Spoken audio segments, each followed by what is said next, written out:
vocês veem esses conflitos, porque a gente imaginava que cada vez ia ser mais difícil ter conflitos, né? Porque democracia, né?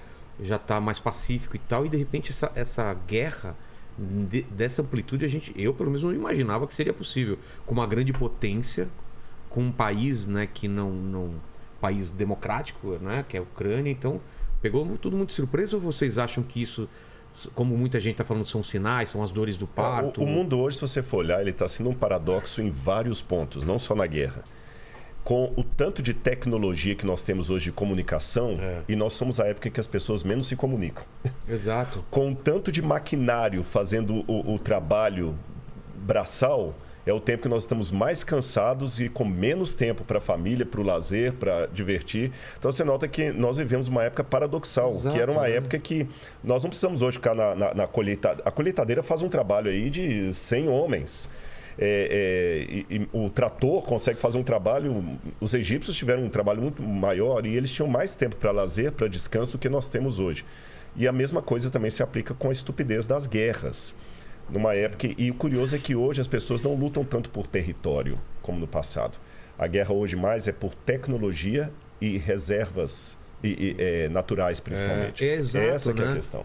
Mas aí, nesse sentido, eu acho que a guerra ali é um pouquinho atípica. Na verdade, eu não vou aqui fazer uma crítica ao povo russo. O povo não tem nada a ver com isso. Não tem nada a ver. Né? Mas o governo... Desculpa te interromper, trouxemos duas russas aqui que são totalmente contra o que o governo está fazendo. Então, aí existe uma tentativa de uma hegemonia quase assim de inspiração czarista, né, por parte desse governo. Até uma coisa meio saudosista, né, do grande império soviético, né, de como ele foi importante. Não só o soviético, mas mesmo o anterior, o império antigo mesmo, né? E aí o que acontece? O pessoal já andou fazendo algumas coisas no Daguestão, na Moldávia, na Chechênia. É que não teve tanta... E no fundo, a mesma coisa que você está vendo aqui aconteceu na Síria. E as forças prevalecentes que estão por trás do que acontece lá têm origem no mesmo governo que a gente vê hoje. E a Ucrânia é um dos lugares mais espetaculares do mundo, né? A Ucrânia é um dos solos mais ricos do planeta. Na verdade, é o maior país da Europa, tirando a Rússia, é maior que a França, é maior que a Espanha, tem mais de 600 mil quilômetros quadrados. Mas é menor que a Alemanha? Não, maior que a Alemanha. Maior que a Alemanha? A Alemanha tem uns 358 mil e a Ucrânia mais de 600 então mil quilômetros quadrados. Ela é estratégica. 44 milhões de habitantes e também um lugar de muita riqueza mineral.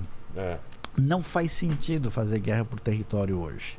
Mas nesse caso existem outros elementos ali que vão além do que a geopolítica aparece. A Ucrânia é um lugar muito cobiçável. E também tem, porque vieram professores aqui de geopolítica, eles explicaram também da raiz meio única de ucranianos e russos, nasceram lá em Kiev. Então tem uma relação muito de próxima. Não aceitar muito que eles se separaram até hoje da União Soviética, sabe? Mas... E se aproximar do Ocidente, eles ficam meio receosos, né? Então, mas é o seguinte, a história mesmo é que a Rússia tentou acabar com a língua ucraniana, tentou sufocar isso por várias vezes desde os tempos antigos. O famoso Holodomor, de 1933. Matar pela fome, né? Mas o ucraniano não é russo. Eu dei palestras lá eles não se com gente e assim, e aí o pessoal falou, olha, o pessoal ucraniano entende russo. Agora o contrário não, é tipo português e espanhol. O ucraniano é mais rico foneticamente, o ucraniano é mais melódico, tem umas, não dá para dizer assim, porque, vamos falar a verdade, português e espanhol também era a mesma coisa no ano 1100. Lá foi muito misturado. Depois separou, né? Todo mundo, várias invasões, várias ondas de invasões, né? Pertence aqui, devolve a... Mas há uma identidade ucraniana muito clara. Por isso que a galera, alguns são bem nacionalistas. Dentro da própria Espanha tem movimentos separatistas dos bascos. País Basco, com certeza. Lá em Barcelona, como que é? Dos catalães. É que o basco não tem nada a ver mesmo. Eles falam uma língua separada, única, que não existe nada. As placas lá em basco você não entende o que está escrito. Tem um ditado na Espanha que diz: quando Deus quis castigar o diabo, condenou a estudar basco. Tão complicado que é o negócio. Que é. Caramba. Mas voltando a essa visão mais alarmista, que essa guerra é um dos sinais, também para piorar, ainda veio pós-pandemia, ou ainda está no meio da pandemia, mas está mais controlado, mas em pandemia e guerra, muita gente falando, olha aí os sinais do final do tempo, dos tempos, e aí? Rodrigo, que é bom de escatologia. Você falou que fez um vídeo, como que era o título? Gog. No canal nosso da IBNU lá, a gente tem um chamado Gog e Magog me deixaram grog. Por quê? Porque a galera ficou tão pirada assim, né? O pessoal tava literalmente viajando na maionese, quase viajando na vodka praticamente, né? Porque o pessoal ouve qualquer coisa que parece uma instabilidade geopolítica, o pessoal já quer apressar o apocalipse para ontem, né?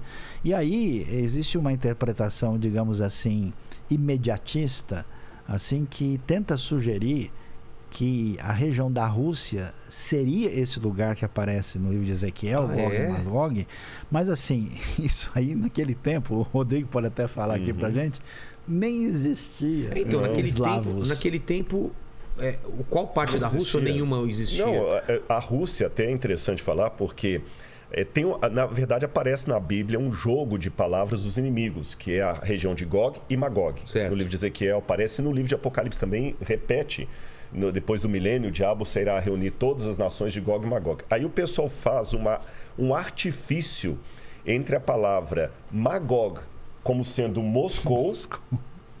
Nossa. Sabe? E fala Gog, que vem de Moscou. E Gog ligo com Mesec. Mesec, Magog e Moscou. Forçar bem a barra. Força muito e fala que é de lá. Na verdade, a escatologia aqui, para quem não sabe... Eu acho que tem a ver com mascar. O cara mascou alguma coisa.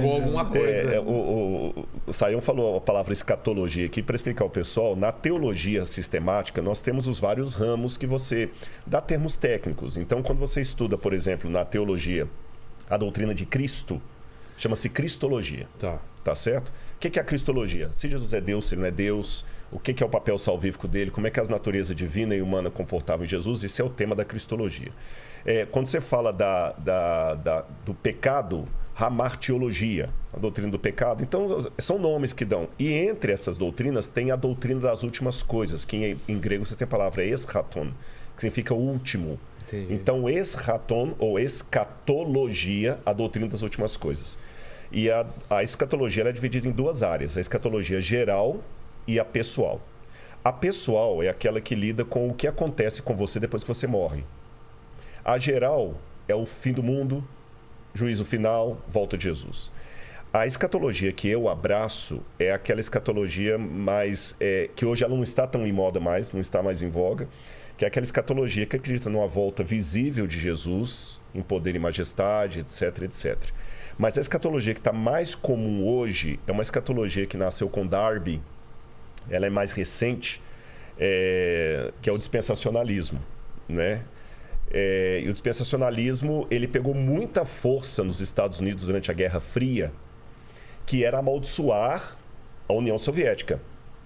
Na época da Guerra Fria, né? De colocar eles como um demônio. Exatamente, como o eixo vem de lá. E cada vez a coisa foi pegando mais força. Aí vem Tim LaHaye, com o famoso livro que virou filme Deixados para Trás. E muitas igrejas acabaram abandonando aquela escatologia mais tradicional, histórica, que é a que eu ainda defendo, não sei qual a opinião do Sayão nesse sentido, e abraçaram essa escatologia mais que vê o Armagedon agora como sendo uma guerra de União Soviética ligada com China, que vem até Israel, que se alia com os Estados Unidos, e o anticristo como sendo um russo.